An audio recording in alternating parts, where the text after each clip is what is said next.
5 अरबपति, दुनिया के बड़े नामचीन अरबपति एक पनडुब्बी में सवार हुए। कहां जा रहे थे? समंदर के अंदर टाइटैनिक जहाज का मलबा देखने के लिए।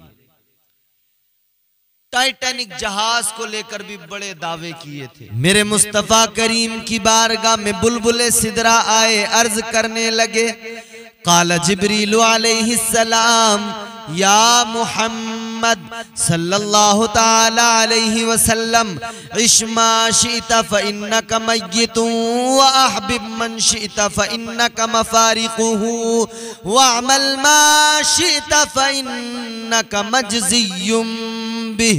बुलबुले सिदरा आका की बारगाह में अर्ज करने लगे, या रसूल अल्लाह, ऐ वालिए कायनात, आप अपनी उम्मत से फरमा दीजिए, अल्लाह ने जिंदगी अता फरमाई है, अल्लाह ने सांसें अता फरमाई हैं, जिंदगी दुनिया में जैसे गुजारे मगर इतना याद रखें एक दिन मरना जरूर है।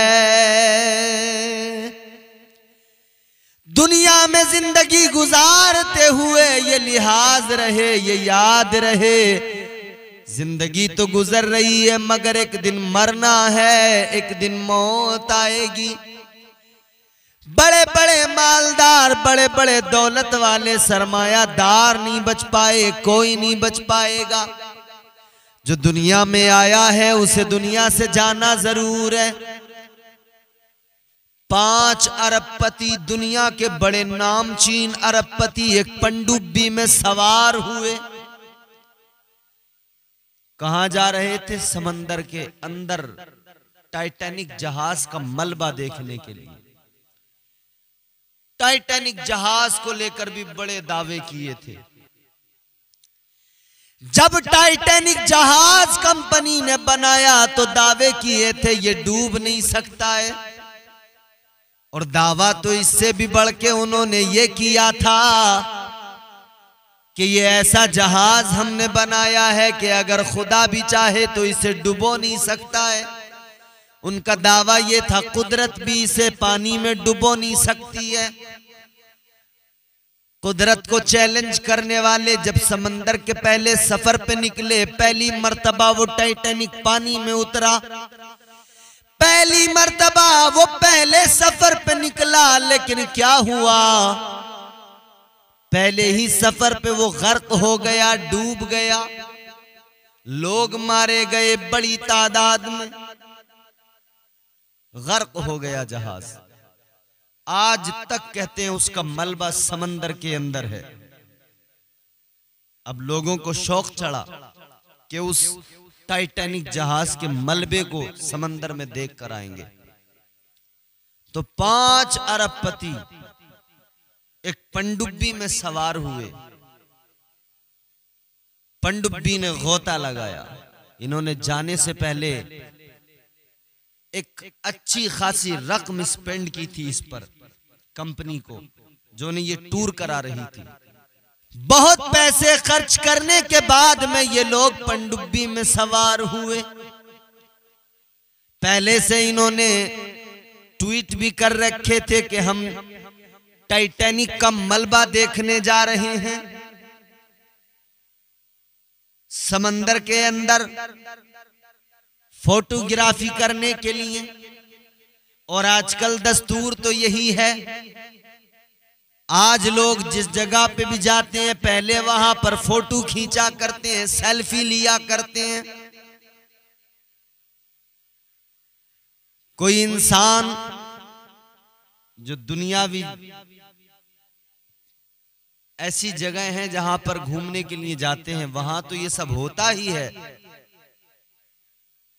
अब तो लोग अगर उम्रा भी करने जाएं, हज भी करने जाएं, तो सेल्फी पे उनका बहुत ज्यादा ध्यान और तवज्जो होती है, फोटोग्राफी पर बहुत ज्यादा तवज्जो होती है। ये भी निकले थे 5 लोग, बड़े मालदार थे, अरबपति थे। क्या हुआ, मौत आ गई। मौत ने आकर पकड़ लिया। 1 घंटा 45 मिनट अभी पानी के अंदर गए हुए, सिर्फ इतना वक्त गुजरा है, 1 घंटा 45 मिनट। ऊपर जो जहाज उस पनडुब्बी को कंट्रोल कर रहा था, उस जहाज से इस पनडुब्बी का कनेक्शन टूट गया। अब दुनिया फिक्रमंद हो गई कि आखिर वो 5 अरबपति जो अंदर गए हैं उनका हाल क्या है। और कई जहाज आए और कई जहाज लाकर तलाश शुरू की गई। आखिरकार नतीजा क्या निकला, वो सारे के सारे खत्म हो गए, मर गए। ऐ लोगों जरा गौर करो, अल्लाह तबारक व तआला परवरदिगार आलम ने निजाम बनाया है। जो जिंदगी अल्लाह ने अता की है उसका इख्तिताम जरूर होता है। जो दुनिया में आया है उसे मौत जरूर आती है। ये लोग बेखबर थे, समझते थे बड़ा पैसा है हमारे पास, समंदर की गहराइयों में उतरेंगे फिर सही सलामत वापस भी आ जाएंगे। मगर इन्हें खबर नहीं थी जब मौत आती है तो न खुश्की में छोड़ती है न समंदर की गहराइयों में छोड़ती है। जब मौत आती है तो तुम अपने महलों में छुप जाओ, ताले बंद कर लो, मगर मौत नहीं छोड़ेगी। जहां चाहो चले जाओ, 7 तालों में बंद हो जाओ, मौत तुमको नहीं छोड़ेगी। अल्लाह का कुरान कहता है ऐनमा तकुनु युद्रिकुमुल मौत। अल्लाह का कुरान ऐलान करता है मौत आती है तो छोड़ती नहीं है और अपने वक्त पर आती है। 5 अरबपति समंदर की गहराइयों में दुनिया को अलविदा कह गए। अब एक लम्हे के लिए यहां रुककर जरा सा सोचें, एक पनडुब्बी में सवार होकर जब ये पानी में उतरे थे, क्या इन्होंने सोचा था कि हम मर जाएंगे? क्या इन्हें पता था कि अब हम वापस नहीं आएंगे? इन्हें कोई खबर नहीं थी। ये बेखबर थे अपनी मौत से, बिल्कुल इसी तरह जैसे आज हम बेखबर बैठे हैं अपनी मौत से। आगाह अपनी मौत से कोई बशर नहीं, आगाह अपनी मौत से कोई बशर नहीं। सामान 100 बरस का है, पल की खबर नहीं। तैयारियां तो बड़ी हैं मगर एक लम्हे की खबर नहीं कि कब मर जाएं। बड़ी तैयारियां हैं, बड़ी आसाइशों के हमने जो है एहतमाम कर रखे हैं। सारी जिंदगी दुनिया संवारने में लगा दी मगर मौत से न बच सके। मौत तो आएगी, यकीनन आएगी, मेरे रब का वादा है, सच्चा वादा है। अल्लाह ताला ने कुरान मजीद में ऐलान किया कुल्लु नफ्सिन ज़ाइक़तुल मौत, हर नफ्स को मौत का जायका चखना है। और एक मकाम पर फरमाया गया फ़इज़ा जाअ अजलुहुम ला यस्तअखिरून साअतन वला यस्तक़दिमून। फरमाया गया जब मौत आती है ना अपने वक्त पर आती है, एक लम्हा आगे नहीं होता, एक लम्हा पीछे नहीं होता है, अपने मुकर्ररा वक्त पर मौत आ जाती है। अपनी दौलतों पर नाज करने वालों, अपनी बड़ी बड़ी इमारतों पर फख्र करने वालों, घमंड करने वालों, अपनी जवानियों पर घमंड करने वालों, अपने हुस्न पर नाज करने वालों, जब मौत आएगी सारी चीजें इधर रखी रह जाएंगी। मौत आएगी और इस जिस्म को मिट्टी में मिला जाएगी। जब कोई मरता है कब्र में उतारते हैं, मिट्टी डालते हैं, पढ़ते हैं मिनहा खलकनाकुम व फीहा नुईदुकुम व मिनहा नुखरिजुकुम तारतन उखरा। अल्लाह ने फरमाया इसी मिट्टी से तुम्हें पैदा किया गया है, वापस इसी में एक दिन मिला दिया जाएगा, फिर यौम हिसाब, यौम महशर, इसी से तुम्हें वापस उठाया जाएगा। मौत को आसान न समझो। अल्लाह के प्यारे पैगंबर जनाब हजरत मूसा अलैहिस्सलाम, आपने फरमाया जब मौत आती है तो बड़ी तकलीफ होती है। मौत को आसान समझने वालों, मौत को हल्का जानने वालों, जरा सुनो गौर से। आज बड़े मजे में कहते हैं मरना है जी, जो करना है कर लो, जो होगा देखा जाएगा। क्या देखा जाएगा मेरे प्यारे, बता मुझे।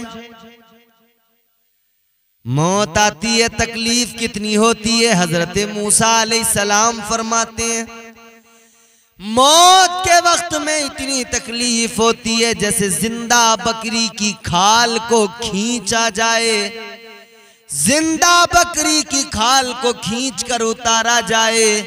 जितनी तकलीफ उस बकरी को उस वक्त में होती है, उससे कहीं ज्यादा मौत के वक्त में मरने वाले को तकलीफ होती है। तकलीफ तो होती है, मगर इसके बरक्स दूसरी बात भी सुने। अगर इस जिंदगी में अल्लाह रब्बुल इज्जत से और अल्लाह के महबूब से प्यार किया है और हुजूर के इरशादात और फरमूदात पर जिंदगी गुजारी है अमल करते हुए, तो फिर मौत इतनी आसान भी हो जाती है। सूफिया फरमाते हैं अगर वफादारी मुस्तफ़ा में जिंदगी गुजार दी तो मौत आएगी तो इस अंदाज में आएगी, जिस्म से रूह निकलेगी तो अंदाज ये होगा ऐसे निकल जाएगी जैसे फूल से खुशबू निकल जाती है, ऐसे निकल जाएगी जैसे आटे से बाल निकल जाता है। और अगर मुस्तफ़ा की वफादारी में जिंदगी नहीं गुजारी तो इस तरह से मौत आएगी जैसे खारदार झाड़ी, कांटों पर कोई चादर कोई कपड़ा पड़ा हुआ हो, उसको खींचा जाए तो वो किस तरह से फटता है। जब वो फटता है उसकी चिथड़े हो जाते हैं उस कपड़े के, उस अंदाज से फिर रूह निकलेगी, तकलीफ होगी। इसीलिए तो कहने वाले ने कहा जिंदगी इतने सलीके से गुजारी जाए, जिंदगी इतने सलीके से गुजारी जाए जैसे चादर कोई कांटों से उतारी जाए। ये जिंदगी जो है ना, ये जिंदगी की चादर दुनिया की खारदार झाड़ियों पे पड़ी है, इसको बहुत कायदे करीने से उठाना है कि फट न जाए, चिथड़े न हो जाए, ये जिंदगी बर्बाद न हो जाए, बेकार न हो जाए। मौत के वक्त बड़ी तकलीफ होती है, मगर हम तो हुजूर के उम्मती हैं, हुजूर ने हम पर बड़ा करम फरमाया है। ताजदारे मदीना ने प्यार भी बहुत किया है, उम्मत से कितना प्यार किया है। आका की उम्मतियों खुश हो जाओ, वो वक्त याद करो जब मेरे आका के अय्याम अलालत हैं। मुस्तफ़ा करीम की जाहिरी जिंदगी के आखिरी दिन गुजर रहे हैं। आका की तबीयत अलील है, मेरे मुस्तफ़ा जाने रहमत तबीयत अलील है। तो परवरदिगारे आलम खालिक़े कायनात ने अपने महबूब का हाल मालूम किया। परवरदिगार आलम ने फरमाया ए मेरे हबीब बताओ क्या हाल है, कैसा मिजाज है। हाय जब खुदा हाल मालूम करता हो, जब खालिक मालिक परवरदिगार वो हाल मालूम करता हो।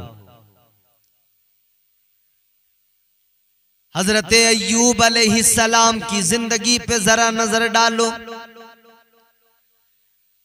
एक दौर आपकी जिंदगी का वो है जो आसानियों वाला दौर है, और आपकी जिंदगी का दूसरा दौर जो इम्तिहान का मुश्किलात का दौर है। अल्लाह अपने बंदों को आजमाता है। अल्लाह ने पैगंबरों को भी आजमाया। अल्लाह कभी दे के आजमाता है, कभी लेके आजमाता है। अल्लाह ने पहले बहुत कुछ दिया, आजमाया। अल्लाह ने फरमाया फरिश्तों, ये मेरा जो अय्यूब है ना, बड़ा साबिर और शाकिर है। फरिश्तों ने अर्ज किया, मौला जिसको इतनी नेमतें मिली हों, जिसे तमाम आसाइशें सब कुछ मिला हो, वो साबिर और शाकिर नहीं होगा तो कौन होगा? अल्लाह ने फरमाया फरिश्तों, बात ये नहीं है, इम्तिहान ले लो, कुछ भी नहीं होगा, तब भी ये साबिर और शाकिर ही मिलेगा। तो इम्तिहान शुरू हुआ। सारा माल, सारी फसलें जल गईं, बेटे मर गए, कुछ बाकी नहीं रहा। और रिवायात तो यहां तक कि खुद आप बीमार हो गए। वो मुश्किल दौर था जिंदगी का, बड़ी तकलीफें थी, मगर सब्र करते थे, उसका शुक्र अदा करते थे। इसलिए कि पैगंबर खुदा जनाबे हजरत अय्यूब अलैहिस्सलाम जानते थे आसाइशें और आराम देना भी अल्लाह के इख्तियार में है, और मुश्किलात आती हैं तो वो भी अल्लाह की जानिब से इम्तिहान होता है। और जो इम्तिहान में पास हो जाए उसे इनाम भी अल्लाह अता फरमाता है। इम्तिहान हो गया, उस दौर में भी साबिर और शाकिर रहे। फरिश्ते भी रश्क कर रहे हैं, या अल्लाह वाकई तेरा बंदा अय्यूब, तेरा पैगंबर लाजवाब है। इम्तिहान हो गया, फिर सब कुछ अल्लाह ने अता कर दिया। फिर किसी ने मालूम किया कि अय्यूब अलैहिस्सलाम, आपकी जिंदगी के 2 दौर हैं, इन 2 अदवार में कौन सा दौर आपको अच्छा लगता है, जिसमें आपको बहुत मजा आया हो? हजरत अय्यूब अलैहिस्सलाम ने फरमाया, मेरी जिंदगी में आसानियां परेशानियां दोनों दौर मैंने देखे, मगर जो वो दौर था कि जब इम्तिहान में था मैं, जब आजमाइश और इम्तिहान से गुजर रहा था, वो दौर जो गुजरा है वो बड़ा हसीन था, वो बड़ा प्यारा था। तो मालूम किया गया वो कैसे प्यारा था।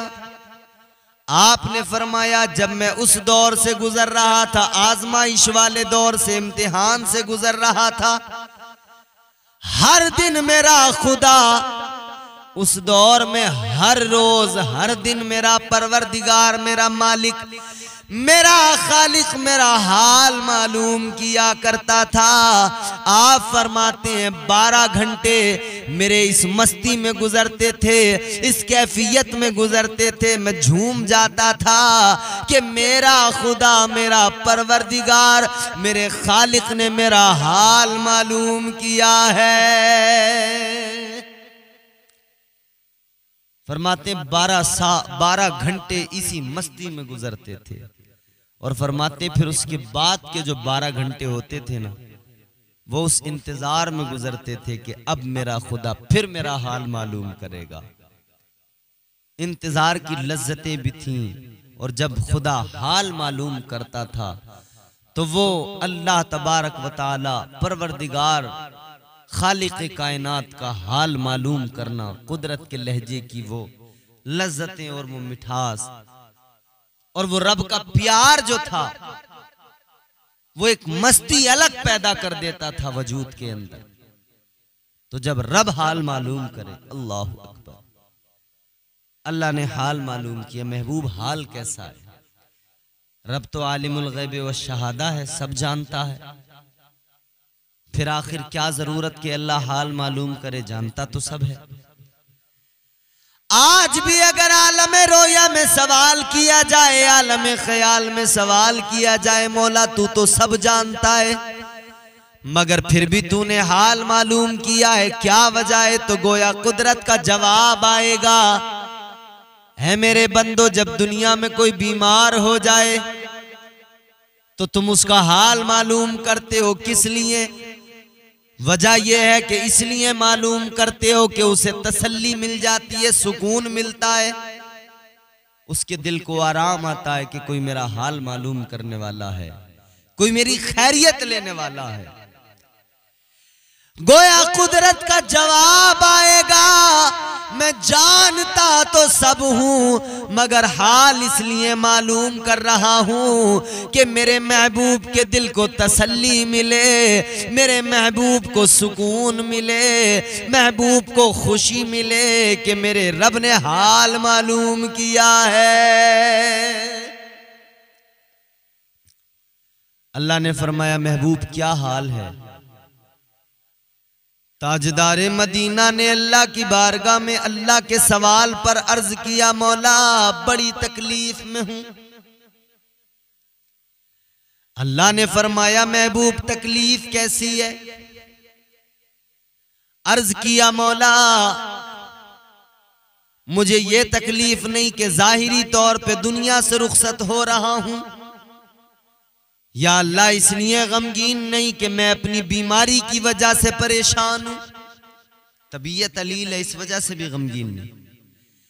ऐ महबूब फिर क्या बात है, किस लिए गमगीन हो, किस लिए तकलीफ में हो? ऐ आका के उम्मतियों अपनी किस्मतों पे नाज करो। उस वक्त में भी अल्लाह की बारगाह में मेरे आका ने अर्ज किया था, ऐ मौला मैं अपने लिए गमगीन नहीं, मैं तो अपनी उम्मत के लिए गमगीन हूं, मैं तो उम्मत की बख्शिश की खातिर तकलीफ में हूं। या अल्लाह मुझे उम्मत के गुनाहगार याद आते हैं, उनका क्या बनेगा? हुजूर तो उम्मत के लिए गमगीन है। अल्लाह तबारक व तआला ने फरमाया महबूब गम न करो, आपकी उम्मत पर मैं करम करूंगा, फजल करूंगा। परवरदिगार ने फरमाया अगर कोई आपका उम्मती मरने से 1 साल पहले तौबा कर लेगा तो मैं उसके सारे गुनाहों को मुआफ कर दूंगा। मेरे मुस्तफ़ा करीम ने अर्ज किया मौला मौत का वक्त किसे मालूम? कौन समझेगा कि 1 साल मरने में बाकी है, अब तौबा कर लो। या अल्लाह इसको आसान कर दे। अल्लाह ने फरमाया महबूब बात तुम्हारी है, तुम्हारी अजमत की बात है तो सुनो, आसान किया जाता है। अल्लाह ने फरमाया अगर कोई आपका उम्मती मरने से 1 महीना पहले तौबा कर ले तब भी गुनाह बख्श दिए जाएंगे। अर्ज किया मौला मौत का वक्त पता नहीं होता, मौला और आसान कर दे। अल्लाह ने फरमाया कि 1 लम्हा पहले मरने से अगर तौबा कर लेगा तब भी गुनाह बख्श दूंगा। अर्ज किया मेरे आका ने या अल्लाह अगर 1 लम्हा पहले भी तौबा नहीं कर पाया? अल्लाह ने फरमाया महबूब और आसान कर देता हूं कि जिस्म से रूह निकल रही है, फरिश्ता रूह निकाल रहा है, आधी रूह जिस्म से निकल गई, आधी बाकी है, बोल नहीं सकता, हिल नहीं सकता। अल्लाह ने फरमाया ऐसी सूरत में अगर वो दिल में भी शर्मिंदा हो जाएगा तो मैं उसके सारे गुनाहों को मुआफ कर दूंगा। मेरे आका ने फिर अल्लाह की बारगाह में अर्ज कर दिया मौला अगर कोई मौत से कब्ल उस हाल में भी कि जब आधी रूह निकल चुकी हो आधी बाकी हो, दिल में भी शर्मिंदा नहीं हो पाया, उसका क्या बनेगा? परवरदिगारे आलम ने फरमाया महबूब आपसे प्यार है, आपसे मोहब्बत है तो उम्मत से भी प्यार है, आगे भी करम करूंगा। अल्लाह ताला ने फरमाया अगर आपका उम्मती बगैर तौबा किए भी चला गया तो मैदान महशर में आपको इख्तियार दूंगा, जिधर उंगली उठा दोगे, जिस गुनाहगार की तरफ आप इशारा कर दोगे मैदान महशर में उसे बख्श दिया जाएगा। हुजूर का करम देखें, उम्मत से प्यार देखें। दरवाजे पे दस्तक हुई है, सैयदा फातिमा हुजूर के करीब हैं, बैठी हैं। दरवाजे पे दस्तक हुई। सैयदा ने फरमाया कौन? बाहर से आवाज आई, बीबी एक आराबी हूं, एक देहाती हूं, हुजूर की खैरियत मालूम करने आया हूं। सैयदा ने फरमाया हुजूर की तबीयत अलील है, आज नहीं, चले जाओ, कल आना। चले गए। दिन गुजर गया, दूसरा दिन हुआ, फिर दरवाजे पे दस्तक हुई। फरमाया सैयदा फातिमा ने कौन? बाहर से आवाज आई, बीबी वही जो कल आया था, आराबी हूं, आका की खैरियत मालूम करने आया हूं। सैयदा ने फरमाया आका की तबीयत अलील है, आज भी नहीं, कल आना। आज भी चला गया ये शख्स।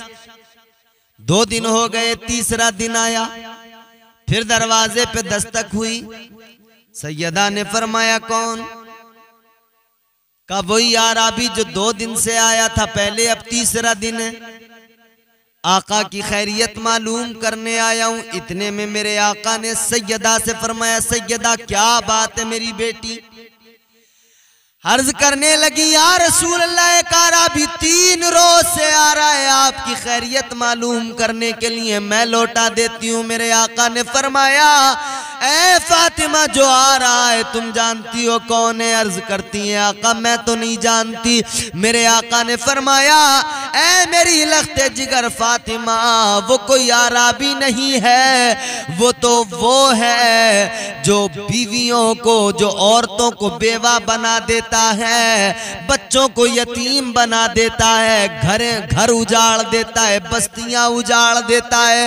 ऐ मेरी बेटी, दरवाजे पर कोई आराबी नहीं है, मौत का फरिश्ता इजराइल खड़ा है। ऐ बेटी, 3 रोज से इजराइल आ रहा है जो इजाजत मांग रहा है।